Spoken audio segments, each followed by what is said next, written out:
የዛሬ እቅድሽ ምንድነው? የ2016 ዓመተ ምህረት ወይም በፈረንጆቹ 2024 የማትሪክ ጥያቄ ለመስራት እየሞከርኩ ነው። የዚህ ጥያቄ ስኮፕ ሁለት ነገሮች ናቸው። ስለ ሬንጅ እና ስለ ኢንተርኳርታይል ሬንጅ። ከዚህ ውጭ ሌላ ያወራም። ምናልባት ስታቲስቲክስ ውስጥ ሰፋ ያለ ነገር ሊኖር ይችላል። ይሄ ጥያቄ ግን እያወራ ያለው ስለ ሬንጅ እና ስለ ኢንተርኳርታይል ሬንጅ ነው። ጥያቄውን በዚህ መልክ ካየን ወደ ቀጣዩና ዋናው ክፍል ስንሄድ ይሄን ጥያቄ ለመስራት በዋናነት ማድረግ ያለብን ጥያቄውን አንደርስታንድ ማድረግ ነው።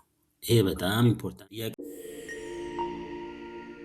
በተለይ ምርጫ የሆኑ ፈተናዎች ላይ አብዛኛው የማትሪክ ፈተናዎች የጽሁፍ አይደሉም፣ የምርጫ ናቸው። ስለዚህ ትሪክ ወርዶች ይበዛቸዋል። በዚህ ጥያቄ እንኳን 5 እና ከዛ በላይ የሆኑ ትሪክ ወርዶች አሉ። ትሪክ ወርዶችን መለየት ሌላው በጣም አስፈላጊ የሆነ ነገር ነው። ለምሳሌ ትሪክ ወርዶችን ስንመለከት እንዴት ነው ለመስራት ያሰብሽው? እሺ ለመስራት ያሰብኩት መጀመሪያ ጥያቄውን ከመረዳት ነው። ጥያቄውን እረዳለሁ። እዚህ ጋር እንደምታዩት ደግሞ የቲዮሪ ጥያቄ ስለሚመስል ከዚህ በፊት የማውቃቸውን ቲዮሪዎች ለማስታወስ ነው። የዚህ ቪዲዮ ዓላማውም ጥያቄ መስራት ብቻ ሳይሆን ለፈተና ማዘጋጀት ነው። በምን መልክ ነው መዘጋጀት ያለብን? ብዙ ጊዜ ይወስዳል። ነገር ግን አይምሮአችንን በዚህ መልክ ነው ማለማመድ ያለብን። አይምሮአችን በዚህ መልክ ካለማመድ ነው በኋላ የፈተና ወቅት ላይ ብዙ የምንቸገርበት ነገር አይኖርም። ኦኬ ጥሩ። እሺ አንቺ የሞከርሽበትን በኋላ ታሳየኛለሽ። ኦኬ እኔ ደግሞ እስቲ ተጨማሪ ያግዝሻል የሚለውን ደግሞ በዚህ መልክ ላሳይሽ።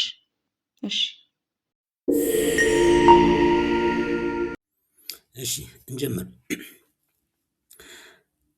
ይህ አጋዥ ቪዲዮ የተዘጋጀው በዋናነት በ2019 ዓመተ ምህረት ወይም በፈረንጆቹ በ27 እና ከዛም በኋላ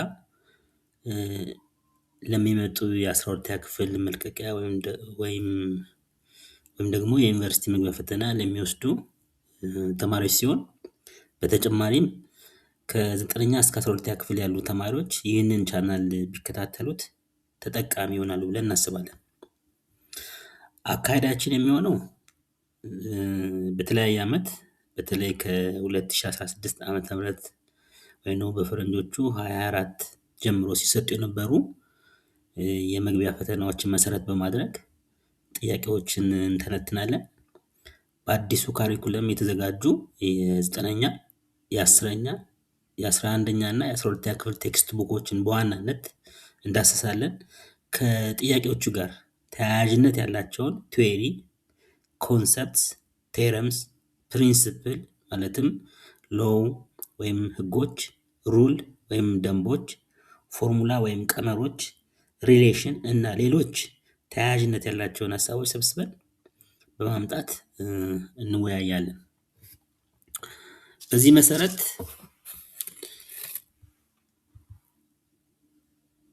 ጥያቄውን በዚህ መልክ እንመለከታለን። ይሄ ጥያቄ የ2016 ዓመተ ምህረት ወይም ደግሞ 2024 ከማቴማቲክስ የወጣ ጥያቄ ነው። የመጀመሪያው ጥያቄ ነው። ጥያቄው ምን ይላል? which one of the following is true about the range and interquartile range of a given data? ጥያቄውን በዚህ መልክ እንመለከታለን። ቀጣይ የምናየው ምርጫዎቹ ናቸው። ምርጫዎቹ 4 ምርጫዎች ተሰጥተዋል። ከነዚህ ውስጥ አንዱ ቤስት የሆነውን ስለ ሬንጅ እና ስለ ኢንተርኳርታይል ሬንጅ ትሩ የሆነውን እንድንመርጥ ነው የታዘዝነው። ሌላው ከዚህ ጥያቄ ተያያዥ የሆኑ ብዙ ጊዜ ፎርሙላ ሊሰጡ ይችላሉ ወይም ሂንት ነገሮች ሊሰጡ ይችላሉ። ቴብሎች፣ ዲያግራሞች፣ ፒክቸሮች ሊሰጡ ይችላሉ። ለዚህ ጥያቄ ግን የተሰጠ ነገር ስለሌለ ባዶ እንተዋለን ማለት ነው። ኦኬ ጥሩ። ጥያቄውን በዚህ መልክ ካየን ወደ ቀጣዩና ዋናው ክፍል ስንሄድ ይሄን ጥያቄ ለመስራት በዋናነት ማድረግ ያለብን ጥያቄውን አንደርስታንድ ማድረግ ነው። ይሄ በጣም ኢምፖርታንት የሆነው ክፍል ነው። የመጀመሪያ ማድረግ ያለብን ጥያቄው ስለ የትኛው ቶፒክ ነው የሚያወራው? የትኛው ቶፒክ ነው በዚህ ጥያቄ ከቨር የተደረገው የሚለው በጣም በጣም ወሳኝ ነው። በዚህ መሰረት ስታቲስቲክስ፣ ምክንያቱም ጥያቄ እያወራ ያለው ስለ ሬንጅ እና ስለ ኢንተር ኳርታይል ሬንጅ ስለሆነ ይሄ ደግሞ የሚካተተው ስታቲክስ በሚለው ቶፒክ ውስጥ ስለሆነ ይሄ የመጀመሪያው ማየት ይጠበቅብናል። አንደርስታንድ ማድረግ አለብን፣ ማስታወስ እና መለየት ያስፈልጋል ማለት ነው። በቀጣይ ቶፒኩን በዚህ መልክ ከለየን በቀጣይ ማየት ያለብን እዚህ ጥያቄ ላይ ያሉ ኪ ወይም ሰፖርቲንግ ወርድስ ወይም ደግሞ አክሽን ወርድ እንላቸዋለን። ለምሳሌ በዚህ ጥያቄ አክሽን ወርዱ ወይም ደግሞ ሰፖርት የሚያደርገን ወይም ደግሞ ኪ ሜጀር የምንለው ወርድ ትሩ ፋክት፣ ያ ማለት ጥያቄው which one of the following is true about the range and interquartile range of a given data ይላል። የተጠየቅነው just to choose only one true fact ነው። ስለዚህ ከተሰጠው ምርጫ ውስጥ ስለነዚህ ሁለት ነገሮች የሚያወራው ትሩ የሆነው የትኛው ነው የሚለው ነው። that is action word። action word መፈለግም ሌላው ኢምፖርታንት የሆነ ነገር ነው ጥያቄውን ለመመለስ ማለት ነው። ሌላው ሊሚቲንግ ወርዶች አሉ። ሊሚቲንግ ወርድ ማለት ምን ማለት አይደለም፣ ስኮፕ ማለት ነው። ስኮፑ የዚህ ጥያቄ ስኮፕ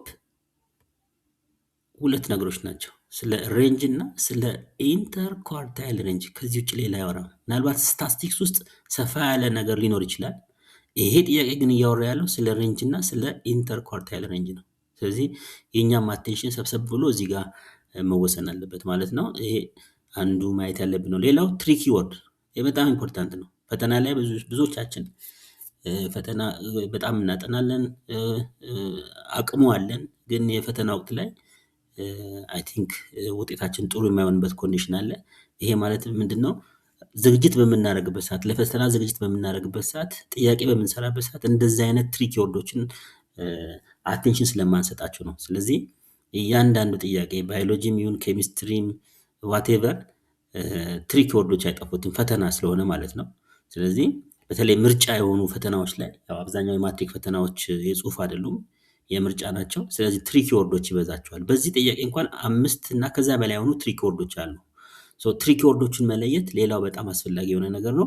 ለምሳሌ ትሪክ ወርዶችን ስንመለከት አንዱ ቦዝ ነው። እዚህ ጥያቄ ላይ አንዱ ምርጫው እንግዲህ ትሪክ ወርዶችን የምናገኘው ጥያቄው ላይ እና ምርጫው ላይ ነው። ቦዝ የሚለው አንዱ ትሪክ ወርድ ነው። ይሄ አንዱ ትሪክ ወርድ ነው። ሁለተኛው ኤንድ፣ ጥያቄው ላይ ኤንድ ትሪክ ወርድ ነው። ሚድል ትሪክ ወርድ ነው። ኦንሊ ትሪክ ወርድ ነው። ኤክስትሪም ቫሊዩ እና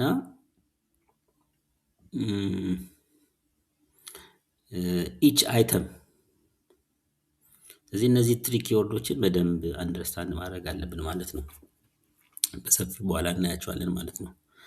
ለምሳሌ እዚህ ጋር ጥያቄው ላይ ሬንጅ ኤንድ ኢንተር ኳርታይል ሬንጅ ይላል። ስለዚህ ትሩ የሆነው ከዚህ ምርጫ ውስጥ ሁለቱንም ትሩ የሆነውን በምናገኝበት ያ ነገር ሁለቱንም መግለጽ አለበት። ትሩ የሆነው ኦንሊ ለሬንጅ ሳይሆን ያ ሀሳብ ትሩ የሚሆነው ለሬንጁም ለኢንተር ኳርታይል ሬንጅ ይሆናል ማለት ነው። ቦዝ ማለት ነው። ኤንድ ማለት ኮንጃክሽን ወርድ ነው። ትሩ ብለን የምናስበው መልስ ኖት ኦንሊ ለሬንጅ ለኢንተር ኳርታይል ሬንጁም ለሁለቱም ይሆናል ማለት ነው። ኦር ቢሆን ኖሮ ግን ከሁለት አንዱ ይሆናል ማለት ነው። አማራጭ ነው የሰጠን። ወይ ለሬንጁ ትሩ ሆኖ አንዱ ፎልስ ይሆናል፣ አንዱ ፎልስ ሆኖ አንዱ ትሩ ይሆናል። አማራጭ ይሆናል። ይሄ ግን ኤንድ ነው፣ ፎር ቦዝ ማለት ነው። ስለዚህ ይሄንን በደንብ ቃላቶችን በደንብ መተንተን ያስፈልጋል ማለት ነው። ኦኬ ወደ ቀጣዩ ስንሄድ ሌላው ኢምፖርታንት የሆነ ነገር ጥያቄውን አንደርስታንድ በምናደርግበት ሰዓት ማየት ያለብን ኮንዲሽኖች። ለምሳሌ በዚህ ጥያቄ አንዱ የተሰጠን ኮንዲሽን የፈለገውን ዳታ እንድንወስድ ነው። ምክንያቱም ምንድነው የሚለው ጥያቄው ቅድም አይታችሁት እንደሆነ ምንድነው የሚለው a given data ነው የሚለው a given data there is no given data in the ጥያቄው ላይ። ስለዚህ ምንድነው a given data ከተባለ ምርጫው ተሰጥቶናል። there is a possibility to take any data ማለት ነው። ህጉን በተከተለ መልኩ ዳታዎችን እኛ ራሳችን መውሰድ እንችላለን። ያንን መሰረት አድርገን ጥያቄዎችን ለመስራት እንጠቀምበታለን ማለት ነው። ኦኬ። በመቀጠል እንግዲህ ጥያቄውን በዚህ መልክ አንደርስታንድ ካደረግን ቀጣይ ከጥያቄው ጋር ከዚህ ጥያቄ ጋር ተያያዥነት ያላቸውን ቲዎሪዎችን ማየት ያስፈልጋል ማለት ነው። እንግዲህ እነዚህ ቲዎሪዎች 9ኛ ክፍል ወይ 10ኛ ክፍል ወይ 11 ወይ 12ኛ ክፍል ይገኛሉ። መዳሰስ አስፈላጊ ነው። ምክንያቱም የዚህ ቪዲዮ ዓላማውም ጥያቄ መስራት ብቻ ሳይሆን ለፈተና ማዘጋጀት ነው። በምን መልክ ነው መዘጋጀት ያለብን? ብዙ ጊዜ ይወስዳል። ነገር ግን አእምሯችንን በዚህ መልክ ነው ማለማመድ ያለብን። አእምሯችን በዚህ መልክ ካለማመድነው በኋላ የፈተና ወቅት ላይ ብዙ የምንቸገርበት ነገር አይኖርም ማለት ነው። አእምሯችን ሁል ጊዜ ጥያቄዎችን በሚሰራበት ሰዓት አክሽን ወርዶቹ የቱ ናቸው? ስለ የትኛው ቶፒክ ነው የሚያወራው? ትሪኪ ወርዶች የምንላቸው ስኮፑ ምን ላይ ነው እያልን ኮንዲሽን ምን የተሰጠኝ ኮንዲሽን አለ እያልን በዚህ መልክ እየተነተንን አእምሯችንን እያለማመድን ከመጣን በፈተና ወቅት ነገሮች ሁሉ ቀላል የሚሆንበት ኮንዲሽን አለ ነው። ሌላው ከዚህ ጥያቄ ጋር በተያያዘ ቲዎሪዎችን ማየት ወደኋላ መለስ ብሎ ሪቫይዝ ማድረግ። ለምሳሌ ይሄ ጥያቄ የሚያወራው ቶፒኩ ስለ ስታቲስቲክስ ነው። ስታቲስቲክስ ላይ ቲዎሪው ምን ይላል? ስታቲስቲክስ ላይ ሜዥር ኦፍ ዳታ ነው የሚለው። የሆነ ዳታ ይሰጣቸዋል፣ ያንን ሜዥር ማድረግ ነው። ግን እነዚህ ዳታዎች ግሩፕድ ሊሆኑ ይችላሉ ወይም አንግሩፕድ፣ ያ ማለት ተዘብራርቀው ሊመጡ ይችላሉ። ወይም ደግሞ ከትንሽ ወደ ትልቅ ወይም ከትልቅ ወደ ትንሽ፣ ብዙ ጊዜ ከትንሽ ወደ ትልቅ ተደርድረው ተስተካክለው የሚወጡበት ኮንዲሽን አለ። እነዚህ ነው ግሩፕድ አንግሩፕድ የምንላቸው ማለት ነው። ስለዚህ ስታቲክስ ሁለት ነገሮችን ሜዥር ያደርጋል። አንደኛው ሴንትራል ቴንደንሲ ነው፣ የዳታውን ሚኑ፣ አቬሬጁ፣ ሞዱ እና ሚዲያን። ሌላው ደግሞ ቫሪዬሽን ነው፣ ሜዥር ኦፍ ዲስፐርሽን እንለዋለን። በዳታዎች መካከል ያለው ቫሪዬሽን እሱን እናይበታለን። ይሄ አንዱ ቲዎሪ ወይም ዲፊኒሽን ማየት ያለብን ነው። ሬንጅን በተመለከተ 9ኛ ክፍል ነው የምናገኘው። ኢንተር ኳርታይል ሬንጅን ደግሞ የምናገኘው 11ኛ ክፍል መጽሐፍ ላይ ነው ማለት ነው። ሌላው ማወቅ ያለብን ሬንጅ ብዙ ጊዜ በእነዚህ አውትላየር ኤክስትሪም ቫልዩ የሚባሉ ነገሮች አሉ። የሆነ ዳታ ይሰጣቸዋል። እዛ ዳታ ላይ ለምሳሌ 10፣ 20፣ 30፣ 40፣ 50 ብሎ 5 ዳታ ተሰጣችሁ። ከዛ 6ኛ ዳታ 500 ከጨመርኩኝ እንግዲህ 500 ኤክስትሪም ቫልዩ አውትላየር ነው። ለምንድነው አውትላየር የሆነው? ከሌሎቹ በተለየ መልኩ ትልቅ ቁጥር ነው ማለት ነው። ያ ማለት ተማሪዎች 5 ተማሪዎች ወይም ደግሞ አንድ ክፍል ውስጥ ያሉ ተማሪዎች አንዱ ከመቶ 10 አምጥቶ ሌላው 100 ከመቶ እንደማምጣት ማለት ነው። አብዛኞቹ ማርኮቻቸው 30 ከመቶ 40 ከመቶ ይሆናል። የአንዱ ግን በተለየ መልኩ 99 ከመቶ ከመጣ this is outlier፣ የተለየ ማለት ነው። ወጣ ያለ ቁጥሮች ብዙ ጊዜ ትንሽ ሊሆኑ ይችላሉ። ወጣ ያለ ቁጥሮች ብዙ ጊዜ ትልቅ ሊሆኑ ይችላሉ። ለምሳሌ 1፣ 0፣ 500 የሚል ደግሞ 1000 የሚል ከሌላው በተለየ 10፣ 20፣ 30 የሚሉ ዳታዎች ኖረው ከዛ ውስጥ በተለየ ተለቅ ያለ ቁጥር ካለን that is አውትላየር እንላቸዋለን። እነዚህ አውትላየሮች ብዙ ጊዜ ሬንጅን አፌክት ያደርጋሉ። ለምን እንደሆነ በኋላ እናያለን። ኢንተር ኳርታይል ሬንጅን ግን አፌክት አያደርግም። አፌክት ቢያደርግም ኢንሲግኒፊካንት ይሆናል ማለት ነው። ሌላው ሬንጅ ሁልጊዜ ጥግና ጥግ ያሉትን ነው ኮንሲደር የሚያደርገው። ስሞለስት እና ላርጀስትን ወስዶ ነው የሚያየው። ጥግና ጥግ ያሉትን ማለት ነው፣ መጨረሻ ጥግና ከፊት ያሉትን ማለት ነው። ኢንተር ኳርታይል ግን ብዙ ጊዜ ኮንሲደር የሚያደርገው ካልኩሌት በሚያደርግበት ሰዓት መሀል ላይ ነው፣ ከ25 እስከ 75 ወይም ደግሞ 50% ዳታ ነው የሚመለከቱ። ጥግና ያይም ማለት ነው። ስለዚህ በእነዚህ በኤክስትሪም ቫልዩ ብዙ ጊዜ ኤክስትሪም ቫልዩ ከፊትና ከኋላ ነው የሚመጡት፣ አፌክት አይደረግም ማለት ነው። ሌላው እያንዳንዱ ጥያቄ ከሪል ወርልድ አፕሊኬሽን ጋር ማያያዝ በጣም አስፈላጊ ነው። ምክንያቱም በኋላ ፈተና በምንሰራበት ሰዓት ለማስታወስ በጣም አጋዥ ነው። ስለዚህ እያንዳንዱ ጥያቄ እያንዳንዱ ቶፒክ ሪል ወርልድ ላይ ያላቸውን አፕሊኬሽን መመልከቱ እና ማያያዙ ለፈተና ወቅት በጣም አጋዥ ይሆናል ማለት ነው። ኦኬ፣ ቀጣይ ማየት ያለብን ከጥያቄ ጋር ተያይዘው ያሉ ሪሌትድ የሆኑ ፕሪንሲፕሎች፣ ለምሳሌ ሩል ሊሆን ይችላል፣ ደንቦች፣ ሎው፣ ህጎች እና ፎርሙላ ወይም ቀመሮች ሊሆኑ ይችላሉ። ከዛ አኳያ አንዱ ጥያቄ ላይ የተጠቀሰው ሬንጅ ነው። ሬንጅ የራሱ የሆነው ፎርሙላ አለው። ያም ካሉን ዳታ ውስጥ ላርጀስት የሆነውን ዳታ ላይ ስሞለስት ዳታውን ፈልገን አቀናንሰን የምናገኘው ነው። ይሄ ለሬንጅ የተሰጠው ፎርሙላ ነው። ዚስ ጀስት ፕሪንሲፕል 9ኛ ክፍል ላይ የሚገኝ ቶፒክ ነው። ሁለተኛው ኢንተር ኳርታይል ሬንጅ ነው። እሱም ሁለተኛው ጥያቄ ላይ የተጠቀሰው ነው። ከዚህ አኳያ ፎርሙላ አለው እሱም ያም ከኳርታይል 3 ላይ ኳርታይል 1ን ስንቀንስ የምናገኘው ነው ማለት ነው። ግን ኳርታይል ማለት ምን ማለት ነው? ኳርታይል ማለት የተሰጡን ዳታ 50 ዳታ ሊሆን ይችላል፣ 100 ዳታ፣ 1000 10 ዳታም ሊሆን ይችላል። ያንን የተሰጠ ዳታ ዜሮ አይሁን እንጂ ከዛ በላይ የሆኑ ዳታዎችን ለስንት ማካፈል ነው? ለአራት ማካፈል ነው። ለአራት አካፍለን የምናገኘው በየ25% ርቀት የምናገኘውን ቁጥር አካፍለንም ደምረንም የምናገኘው ቁጥር ኳርታይል ይባላል። እሱን በኤግዛምፕል እናያለን።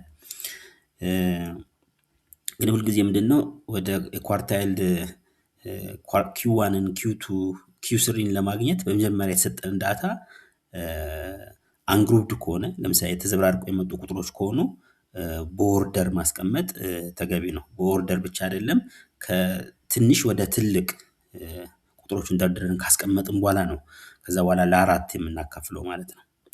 ከዛ አኳያ ለምሳሌ የሚሰጠን ዳታ ከሰባት በላይ የሆኑ ለምሳሌ በእርግጥ የኳርታይል ስትሰሩ ፎርሙላ አላችሁ። ፎርሙላውን በዚህ መልክ ልናየው እንችላለን።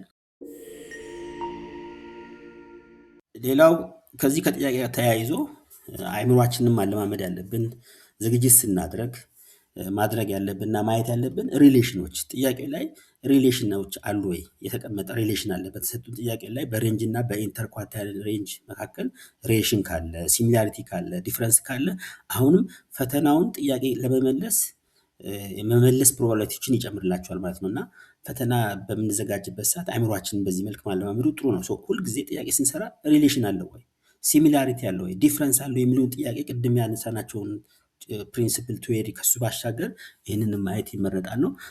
ስንመለከተው እዚህ ጥያቄ ላይ አንዱ ያገኘነው ምንድነው? ሲሚላሪቲ ነው። ሲሚላሪቲው ምንድነው? ሁለቱም ሬንጅም ኢንተርኳርታይል ሬንጅም ሜጀር የሚያደርጉት ቫሪዬሽን ነው። በቁጥር መካከል ያለ ቫሪዬሽን ቅድም እንዳየነው የተማሪዎች ውጤት ላይ አይታችሁ ከሆነ አንዱ 15 አምጥቷል፣ አንዱ 99 አምጥቷል። ስለዚህ የመጨረሻው ውጤት 99 ነው። ትንሹ ውጤት 15 ነው። ስታቀናንሱት ከ15 ላይ 99 በጣም ከፍተኛ የሆነ ቫሪዬሽን በመሃላቸው እንዳለ ያሳያል። በተማሪዎች ውጤት ወይም በሌላ በዳታዎች መካከል ያለ ቫሪዬሽን ለማግኘት ብዙ ጊዜ ሬንጅ እና ኢንተርኳርታይል ሬንጅ ከፍተኛ የሆነ አስተዋጽኦ አለው። ሲሚላሪቲያቸው ያ ነው። ለምሳሌ ሬንጅ በሌፍት ሳይድ የመጀመሪያውን ቁጥር ያህል ዘስሞለስቱን ያህል፣ በራይት ሳይድ ደግሞ ላርጀስቱን ያህል የሁለቱን ዲፍረንስ ይወስዳል ነው። ከዚህ በ0 እና በ100% ነው። 100% በላርጀስት በኩል ነው፣ 0% ደግሞ በስሞለስት ሳይድ ያለው ማለት ነው። ያው ቅድም እንዳየነው ለምሳሌ ስሞለስት ሳይድ ምናምን ስንል የተለየ ነገር አይደለም። ስሞለስት ምንድነው? ለምሳሌ እዚህ ቁጥር ላይ 15 ኢዝ ዘ ስሞለስት፣ 45 ኢዝ ዘ ላርጀስት። 100% ነው፣ ይሄ ደግሞ 0% ነው። ስለዚህ የሁለቱ ዲፈረንስ ነው ያህል ማለት ነው። ሃው አባውት ኢንተርኳርታይል? ኢንተርኳርታይል ላይ ስንመጣ ግን የሚያየው ምንድነው? አይወስድም። አይታችሁት ከሆነ ቅድም ኢንተርኳርታይል ስንሰራ የመጨረሻው ቁጥሮችን አይወስድም። ሬንጅ የመጨረሻው ቁጥሮችን ይወስዳል፣ ስሞለስት እና ላርጀስት ፎርሙላው እንደዛ ስለሚል። ሬንጅ ግን መሀል ላይ ነው የሚያየው፣ የመጨረሻዎቹን አይወስድም፣ መሀል ላይ ያሉትን ነው የሚወስደው። አይታችሁ ከሆነ እዚህ ጋር ኳርታይል 3ን ስንመለከት፣ ኳርታይል 1 ስንመለከት ለምሳሌ እዚህኛው የመጀመሪያው ጥያቄ ላይ ኳርታይል 2 መሀል ላይ ነው ያለው። ይኸው እንደምታዩት ኳርታይል 1 የት ነው ስንል ደግሞ እዚህ ጋር ነው ያየነው። 15 ሁለት ሁለት አይደለ የሚካፈሉት፣ ሁለት እዚህ ጋር በ23 እና በ25 ያለውን ደምሬ ለሁለት አካፍዬ የማገኘው እዚህ መሀል ነው ያለው ማለት ነው። እዚህ ጋር ነው በ42 እና በ43 መሀል ነው። 45ንም ወይም 15ን 0 እና 100% ላይ ቁጥሮችን አያይም ማለት ነው። ለካልኩሌሽን የሚጠቀመው እነዛ መሀል ላይ ነው፣ ሚድል የሆኑ በ25 እና በ75%። 25 እና 75% ማለት ለአራት ስናካፍለው እዚህ ድረስ 25፣ እዚህ 50፣ እዚህ 75፣ ከዛ እዚህ 100 ይሆናል ማለት ነው። ያ ነው በየ25% ቅድም ስንል የነበረው ማለት ነው። ስለዚህ ከዚህ አኳያ ብዙ ጊዜ ዲፈረንሱን ስንመለከተው ዲፈረንሳቸው ሬንጅ በእነዚህ አውትላየር የምንላቸው ቁጥሮች አሉ። አውትላየር የምንላቸው ብዙ ጊዜ የተሰጠን ቁጥር ዳታ ውስጥ የተለየ ወጣ ያሉ ቁጥሮች ማለት ነው። እነሱ አፌክት ያደርጉታል ማለት ነው። ኢንተርኳርታይል ሬንጅን ደግሞ አፌክት አያደርገው ማለት ነው። ምክንያቱም ሚድል ቫሊዩን ስለሚያይ፣ ስለዚህ ያኛው ትልቁ ዲፈረንሳቸው ይሆናል ማለት ነው። ኦኬ ወደ ቀጣዩ ስንመለከት እንግዲህ ይሄንን ጥያቄ ሁልጊዜ በኤግዛምፕል ማየት ክላሪፋይ ማድረግ አይምሯችንን በዛ መልክ እንዲለማመድ እናደርገዋለን ማለት ነው። አሁን እስካሁን ያወራናቸው ቲዮሪ፣ ፕሪንሲፕል፣ ሲሚላሪቲ ምናምን ያልናቸውን ነገሮች በኤግዛምፕል ስናየው ይህ ይመስላል። ለምሳሌ ዳታ እንውሰድ። ለምሳሌ ዳታ 5 ነምበር ኦፍ ዳታ 5 ለሆነ እንበልና የ5 ተማሪዎች የሆነ ለሰርቲፊኬሽን ኤግዛም ተፈተኑ፣ ያመጡት ውጤት ይሄ ነው 10 25 15 25 ነው። ስለዚህ ሁልጊዜ ስቴፑ ምንድነው? ኳርታይል 1 ሬንጅ ስትሰሩ ኳርታይል 1 ኳርታይል 2 ኳርታይል 3 ካልኩሌት ስታደርጉ ወይም ደግሞ ኢንተር ኳርታይል ካልኩሌት ስታደርጉ በመጀመሪያ በአሴንዲንግ ኦርደር ፍሮም ስሞለስት ቱ ላርጀስት መደርደር ያስፈልጋል። ከዛ አኳያ ይኸው ስንደረድረው ትንሹ 5 ነው። 5 10 15 20 25 እያለ ሄዳል ማለት ነው። 25 ዘላርጀስት ነው፣ 5 ደግሞ ዘስሞለስት ነው። ከዚህ አኳያ ስቴፕ 2 ላይ ካልኩሌት ማድረግ ነው። ሬንጅ ለምሳሌ ከ25 ላይ ሲቀነስ 5 ይሆናል፣ ስሞለስት ላርጀስት ማለት ነው 20 ይሆናል። ኢንተር ኳርታይል ደግሞ ሬንጅ ደግሞ ኳርታይል 3 ላይ ሲቀነስ ኳርታይል 1 ነው ፎርሙላው። ቅድም ባልኳችሁ በዛ ፎርሙላ መጠቀም ትችላላችሁ። አይ ካላችሁ ደግሞ ምንድነው ስንት ነው ይሄ ዳታ? 5 ዳታ ነው። 5 ዳታ ኦድ ነው። የመሀለኛው ኢንተር ኳርታይል ይሆናል ማለት ነው። ቅድም በተነጋገርነው 15 ኳርታይል 2 ነው። በተረፈ ግን የቀሩትን አራቶቹን ለአራት እናካፈላለን ኦድ ስለሆነ። ኢቭን ቢሆን ሙሉ ቁጥር ነው ለአራት የምናክፍለው። አሁን ግን ለአራት ስናክፍለው አንዳንድ ይደርሳቸዋል። አንዳንድ ማለት የትጋ ነው የሚያርፈው? እዚህ አካባቢ ማለት ነው፣ 5 ማለት ነው። በእንደዚህ ጊዜ 5 እና 10 እንደምሬ ለሁለት ሳካፍል ኳርታይል 1 ነው። ኳርታይል 1 ያለው እዚህ መሀል ላይ ነው ማለት ነው። ቀጥሎም እንደዛ ነው። 25 እና 20 እንደምራለን። ለሁለት ስናካፍለው ኳርታይል 3 ይሆናል ማለት ነው። ኳርታይል 3 የሚገኘው ይሄ ነው። ለአራት ስናካፍለው እዚህ አካባቢ ስለሚያርፍ ማለት ነው። ስለዚህ የት ነው? ሚድል ቫሊዩ ነው እያየ ያለው። ሚድል ቫሊዩዎች ናቸው እየታዩ በ20 እና በ25 በ5 እና በ10 መካከል ያለ ነው ቁጥር ነው የሚወስደው። ሬንጅ ኢንተርኳርታይል ሬንጅ እንግዲህ ስናቀናንሰው ይሆናል 15 ይሆናል ማለት ነው። እንደዚሁ በሙሉ ቁጥር ማየት እንችላለን። በ10 እንደዚሁ ስናየው ሬንጁ እንደምታዩት ነው። ከመቶ ስሞለስት ነው፣ 230 ደግሞ ላርጀስት ነው። ስናቀናንሰው 130 ይሆናል። ሬንጁ በጣም ከፍተኛ የሆነ ሬንጅ ነው ያለው። አሁን ቫሪዬሽኑ ይታያችኋል። ዳታው በጣም ዲስፐርስድ ሆኗል ማለት ነው። ከፍተኛ የሆነ ክፍተት እንዳለ ያሳየናል ማለት ነው። ኢንተር ኳርታይል ሬንጅንም ካልኩሌት ስታደርጉ ቅድም ባሳየኋችሁ መሰረት ከ210 ላይ ሲቀነስ 160 50 ይሆናል ማለት ነው። ብዙ ጊዜ ሬንጅ ትልቅ ቁጥር ነው። ኢንተር ኳርታይል ግን ያነስ ያለ ቁጥር ነው ብዙ ጊዜ። ለምን? ሚድል ቫሊዩ ነው የሚያየው፣ ጥግና ጥግ አያይም። ምክንያቱም ኢንተር ኳርታይል እየወሰደ ያለው 210 የት አካባቢ ነው ያለው? እዚህ አካባቢ ነው። 160 የት ነው ያለው? ሳሙኤል እዚህ አካባቢ ነው፣ መሀል ላይ በ25 እና በ75 መካከል ያሉትን ነው የሚያየው። ሚድል ቫሊዩ ነው የሚያየው ማለት ነው። ስለዚህ ብዙ ጊዜ አውትላየር የሆኑ ነምበሮች ስቴፕ 3 ስንመለከተው ለምሳሌ አውትላየር ነምበር የምንላቸው ወይም ደግሞ ኤክስትሪም ቫሊዩ የሚባሉ ነገሮች አሉ። ኤክስትሪም ቫሊዩ ማለት የተሰጠን ዳታ ላይ ለየት ያሉ፣ ለምሳሌ እነዚህ ውጤቶች ተማሪዎች ከአጠቃላይ ከ700 ማትሪክ ተፈተኑና ከ700 ያላቸውን ነው የሚያሳየው ብለን እናስብ። እነዚህ ተማሪዎች ስንት ናቸው? የተማሪዎቹ ብዛት 1 2 3 4 5 6 7 8 9 10 11 ተማሪዎች ናቸው። ስለዚህ እነዚህ 11 ተማሪዎች 12 ተማሪዎች ናቸው። 12 ተማሪዎች ይሄን ውጤት አስመዝግቧል። አንዱ ከፍተኛ 690 አለው ከ700፣ ይሄኛው ደግሞ ከ710 የሚያመጣ አለ። ናው ሬንጁን ካልኩሌት ብታደርጉት ከ10 ላይ 690 600 ምናምን ይሆናል፣ 680 አካባቢ።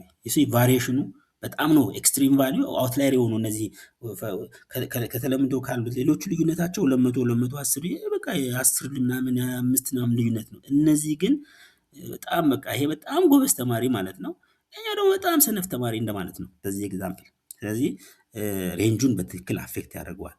ወደ እንትኑ ስትመጡ ግን ወደ ኢንተር ኳርታይል ሬንጅ ስትመጡ 57.5 ነው። ሬንጁን ተመልከቱት። ሬንጁ ስንት ነው የሚመጣው? ወደ 680። ኢትስ አ ቬሪ ቢግ ቫሪዬሽን። ኢንተር ኳርታይል ግን ሊትል የሆነ ቫሪዬሽን አለ። አንዳንዴ ደግሞ ምንም አይነት ኢፌክት አይኖረው፣ ምክንያቱም አውትላየር የሆኑ ወይም ኤክስትሪም ቫልዩዎችን ኮንሲደር ስለማያደርግ ማለት ነው። አይ ቲንክ ግልጽ ነው። ኦኬ፣ በዚህ መሰረት እንግዲህ ይሄ ሁሉ ከተነተንም በኋላ ወደ ጥያቄ ነው የምንመጣው። ወደ ጥያቄ ስንመለስ እንግዲህ ኦፕሽኑን እንመለከታለን። ምንድነው የሚለው? ቦዝ አር ሜዥር ኦፍ ዘ ቫሪያቢሊቲ ኦፍ ኢች አይተም ኢን ዘ ዳታ ይላል። ይሄ የመጀመሪያው ቦዝ ነው የሚለው ሬንጅ። ይሄ አንዱ ትሪኪ ወርድ ነው። ሬንጅ እና ኢንተርኳርታይል ሬንጅ ሁለቱም ሜዥር ኦፍ ቫሪያቢሊቲ ናቸው። ትክክል ነው፣ ቅድም በሲሚላሪቲ ባየነው መሰረት። ነገር ግን ሜዥር ኦፍ ቫሪያቢሊቲ ኦፍ ኢች አይተም ነው የሚለው። ኢች አይተም ማለት ነው። ሬንጅ ለምሳሌ የሚያየው እያንዳንዱን ዳታ አይደል የሚያየው ነው። የመጀመሪያውና የመጨረሻው ዘ ስሞለስት ዳታ እና ዘ ላርጀስት ዳታ መጨረሻ ላይ ያሉትን ቀናንሶ ነው የሚወስደው እንጂ እያንዳንዱ ታዲያ አይቀናንስም ማለት ነው። በዚህ መሰረት እናፈርሰዋለን የመጀመሪያውን ማለት ነው። ኢንተርኳርታይል ሬንጅ የምትወስዱ መሀል ላይ ያሉትን ቁጥሮች ነው የሚወስደው እንጂ እያንዳንዱን በተለይ የመጨረሻውን አያይም። ስለዚህ ይሄ ፎልስ ይሆናል። ሁለተኛው ቦዝ አር ሜዥር ኦፍ ቫሪዬሽን ኦፍ ዘ ዳታ ይላል። አይ ቲንክ ዲስ ኢዝ ትሩ። እስካሁን ባለን ቲዮሪ ቅድም ባየነው ዲፊኒሽን መሰረት ሁለቱም ቦዝ አር ሜዥር ኦፍ ቫሪዬሽን ነው። እንግዲህ ስታቲክስ ላይ ሁለት ነገር አለ። ሴንተር ኦፍ ቴንደንሲ የምንለው ሚን ሞድ ሚዲያን አለ። ከዛ ደግሞ ሜዥር ኦፍ ቫሪዬሽን አለ። ይሄ ትሩ ነው። ለጊዜው እንያዘው፣ ገና ነው፣ አልጨረስንም። ቀጣይ ምንድነው? ቦዝ አር አፌክትድ ባይ ኤክስትሪም ቫሊዩ ኢን ዘ ዳታ ይላል። ቦዝ አር አፌክትድ ባይ ኤክስትሪም ቫሊዩ ኢን ዘ ዳታ ይላል።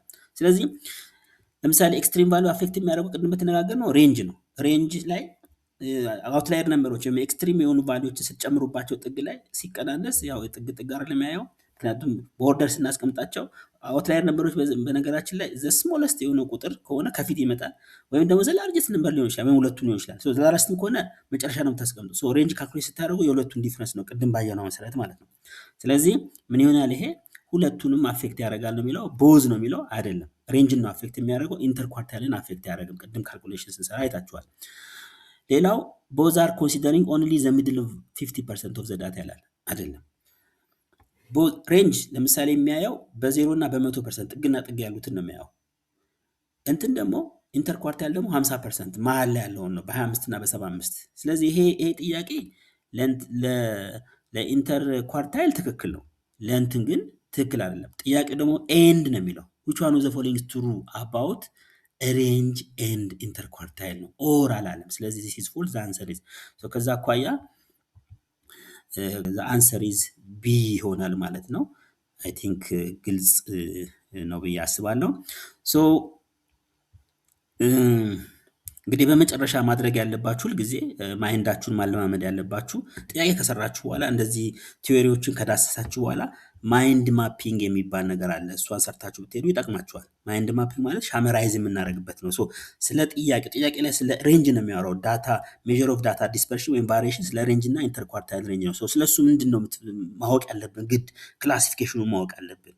ፕሪንሲፕሎች ካሉ ማወቅ አለብን። ፎርሙላዎች ምናምን ቅድም ባየነው መሰረት ፐርፐዙ ምንድን ነው? ዋይ ዊ ሜዥር ቫሪዬሽን ቲዮሪዎች ካሉ እና ከዛ ሪሌሽን ካለ እነዚህን ነገሮች ማይንድ ማፕ በዚህ መልክ ሰርታችሁ ብታስቀምጡ ለወደፊትም ሪፈረንስ ይሆናችኋል። አይምሯችሁም እንዳይረሳ፣ የፈተና ዕለትም እንዳትቸገሩ ያግዛችኋል ማለት ነው።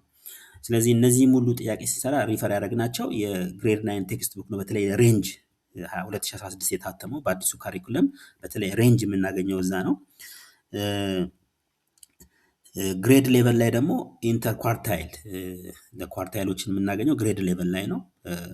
ስለዚህ እነዚህ ቴክስት ቡኮች ሁል ጊዜ ፈርስት ቾይዝ ናቸው መሆን ያለበት። መጀመሪያ ፎከስ ማድረግ ያለብን ቴክስት ቡካችን ነው ማለት ነው። ከዛ በኋላ ክላስሩም ሌሰን መምህራኖቻችን የሚሰጠን ትምህርት ቤቱ የሚሰጠን ፕሪንት አድርጎ የሚሰጠን ኤክሰርሳይዝ ቡኮች ሊሆን ይችላሉ፣ ሃንድ አውቶች፣ እነዚህ ሰከንድ ቾይዝ መሆን ያለባቸው።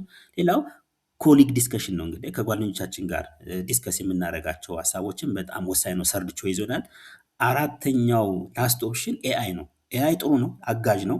ነገር ግን ወደዚህ የምንጠው ኦፕሽን ስንመጣ ነው። መጀመሪያ አእምሯችንን በእነዚህ ባሉን በተለይ ቴክስት ቡካችንና ትምህርት ቤቱ የሚሰጠን ላይ ፎከስ አድርገን ከአቅማችን በላይ ከሆነ ከጓደኛችን ጋር ዲስከስ አድርገን መልስ ማግኘት ካልቻለን ወዴት እንመጣለን? ወደ ኤአይ እንመጣለን ማለት ነው። ስለዚህ ግሬድ 10 ላይ ምንም አይነት የስታቲክ ጋር በተያያዘ ቶፒክ ስለሌለ ይህን በተመለከተ እሱን ሪፈር አታደርጉም ማለት ነው። የመጨረሻ ዘሚኒመም ይካንዱ እንግዲህ የምጠይቃችሁ ምንም አይነት ኮስት የለውም፣ ጊዜም አይወስድም። ስለዚህ ከዛ አኳያ ሰብስክራይብ ዩቲዩብ ላይ ገብታችሁ ሰብስክራይብ ብታደርጉ፣ ቲክቶክ ላይ ከሆነ ደግሞ ወይም ደግሞ ኢንስታግራም ላይ ደግሞ ከሆነ ፎሎ ብታደርጉ፣ ላይክ ብታደርጉ፣ ሊንክን ኮፒ ብታደርጉ፣ ለጓደኞቻችሁ ሼር ብታደርጉ፣ ጥያቄ ካላችሁ ኮሜንት ካላችሁ ደግሞ ኮሜንት ሴክሽን ላይ ብትጽፉ የበለጠ ይሄንን ፔጅ እያስተካክለ ነው እንሄዳለን ብዬ አስባለሁ።